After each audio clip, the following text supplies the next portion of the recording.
Ngayon po ay March 14, 2026 at nitong Webes lamang sumipot nga sa NBI ang dating kongresistang si Mike Defensor at ang kanyang asawa, pati na rin ang 16 out of 18 na former security personnel ni Saldico. Ito ay kaugnay sa joint affidavit ng 18 ex-security personnel ni Saldico kung saan di umano sila daw ay nag-deliver ng male-maletang mga pera sa iba't ibang opisyal ng gobyerno na tinatayang umaabot sa mahigit 800 billion pesos.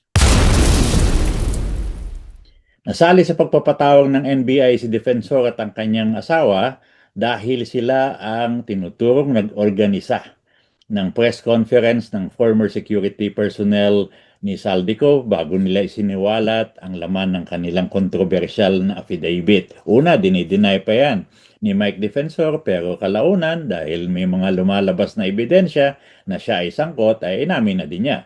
Wow! Ang balita, walang nakuhang material na impormasyon ng NBI sa mga ipinatawag dahil sa iba't ibang kadahilanan. So parang naging useless po yung patawag na yon, yung sampina na yon ng NBI kay Defensor sa misis niya at dun sa 18 dating sundalo di umano. Tanungin natin yung kaibigan ko kung ano nalalaman niya dito at maibahagi niya sa atin ang kanyang mga nakalap na impormasyon. Ang una kong tanong, wala daw nakuhang impormasyon ng NBI kay Mike Defensor at sa misis niya dahil in-invoke daw nila yung karapatan nila para manahimik. Hindi sila nagsalita. Tama ba yung balitang nakalap ko? Tama yung nabalita mo, Ver. Base sa mga ulat, talagang hindi nagsalita si Mike Defensor at ang misis niya sa NBI. In-invoke daw nila yung karapatan na manahimik kaya walang impormasyon na makuha ang NBI mula sa kanila sa pagkakataong ito. Hanggang saang punto pwedeng pigilan ni Mike Defensor ang kanyang sarili na magsalita dito sa investigasyon na ito? Hindi ba siya pwedeng obligahin ng mga investigador na magsalita? Well, actually, may karapatan si Mike Defensor na manahimik sa ulalim na batas. Lalo na kung sa tingin niya na may posibilidad na magamit laban sa kanya yung mga sasabihin niya. Hindi siya pwedeng pilitin ng mga investigador na maghinalita kung pinili niyang gamitin yung karapatan niya. Kaya sa legal na aspekto, hanggang dun yung limitasyon. Karapatan talaga nila yan. Tama ba yung iniisip ko na si Mike Defensor ay mauobliga lamang magsalita sa investigasyon ng NBI kapag sakaling meron ng ebidensya na maaring magsangkot sa kanya sa isang krimen na may kinalaman dito sa sa kasong ito? Oo, tama yung iniisip mo. Basically, kung may sapat na ebidensya na direktang nag-uugnay kay Mike Defensor sa isang krimen, doon lang talaga tataas yung pressure at pwedeng lumawak yung legal na obligasyong humarap siya. Pero hanggat wala yun, karapatan mo rin niyang manahimik. Mas maganda siguro pag-usapan yung nangyari doon sa 16 out of 18 na dating security personnel ni Saldico na sumipot sa NBI. 16 lang daw ang dumating dahil yung dalawa daw ay may nagkaroon ng aberya kaya hindi sila nakapagpakita sa NBI. But anyway, ang sinabi daw ni NBI Director Matibag ay gusto niyang imbestigahan isa-isa itong 16, itong 16 na ex-security personnel. Kaya lang hinarang daw to ni Attorney Ferdinand Topacio, ang abogado ng mga security personnel. Tama ba yung balitang yon? Oo, tama yan, Ver. Ganyan yung nangyari. Yung 16 out of 18 na dating security personnel nga lang ang nakasikot. At yung dalawa ay hindi nakarating dahil sa aberya. Tapos, yung NBI director na si Matiba, gusto sanang isa-isang investigahan sila. Pero hinarang daw talaga ni Attorney Ferdinand Topacio, na abogado nila. So, kumbaga, naging protective yung legal counsel nila. Pwede ba gawin yon ni Attorney Topacio na pigilan ng NBI na i-examine isa-isa yung 16 na dating security personnel niko? Well, may punto dyan si Attorney Topacio kasi parte yan ng trabaho niya na protektahan yung mga kliyente niya. At kung tingin niya ay hindi makadarungan yung paraan ng investigasyon, pwede niyang subukang harangin niya. Siyempre, nasa NBI pa rin yan kung paano nila hahawakan legally. So kaya niyang subukan yon bilang legal strategy, kumbaga parte yan ng proseso. Kung sakaling naging agresibo ang NBI at inaresto nila si Attorney Topacio sa kasong obstruction of justice, yun ba pwede? Posible naman yan kung talagang may malinaw na basehan sila na sinasadyang hadlangan ni Attorney Topacio yung investigasyon. Kung lumagkos na sa limitasyon ng legal representation at nauwi na talaga yan sa obstruction of justice, pwede nilang isampayan. Pero syempre, hindi basta-basta yan. Kailangan matibay yung ebidensya na talagang may intention siyang hadlangan yung proseso. Kung gano'n man ang maging sitwasyon, interesting yan. Sa tingin mo ba dapat doong ituloy nila yung ganung klaseng hakbang kung umabot sa puntong yan?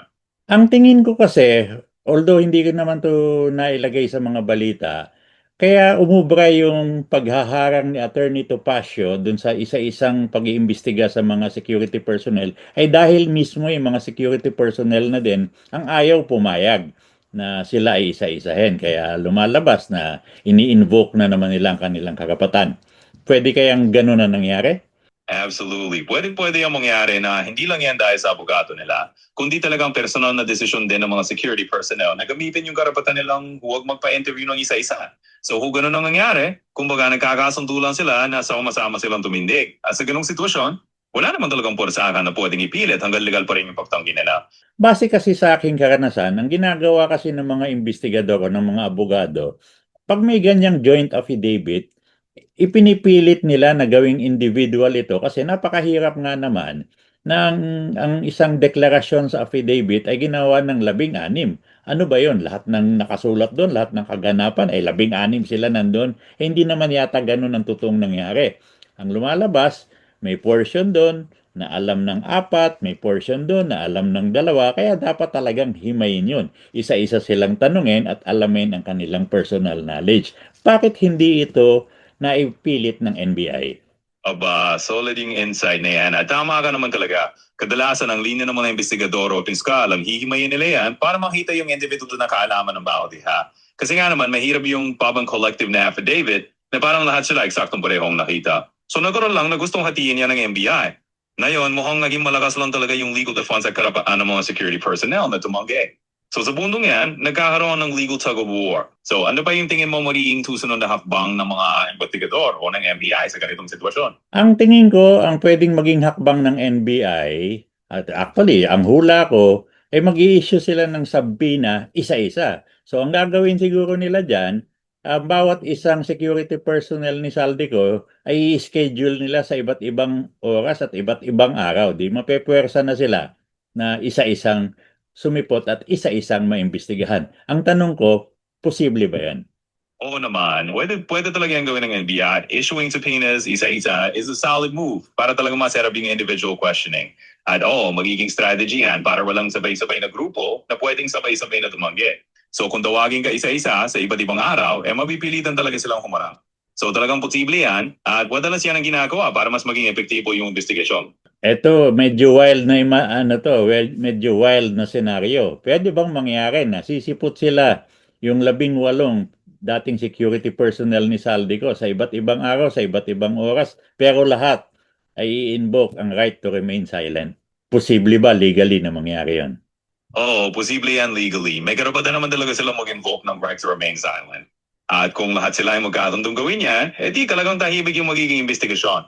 Pero syempre, interesting yan kasi ibig sabihin may ibang implikasyon yan legally. At maaaring may ibang pamaraparaan sa NBI para makakuha ng impormasyon. Kaya hindi masasabing tapos agad ang kwento. So, ano pa kaya yung naisip mong posibleng kalalabasan nito? Wala na. Abangan na lang natin siguro ang mga susunod na kabanata. Maraming salamat sa iyo sa mga paglilinaw.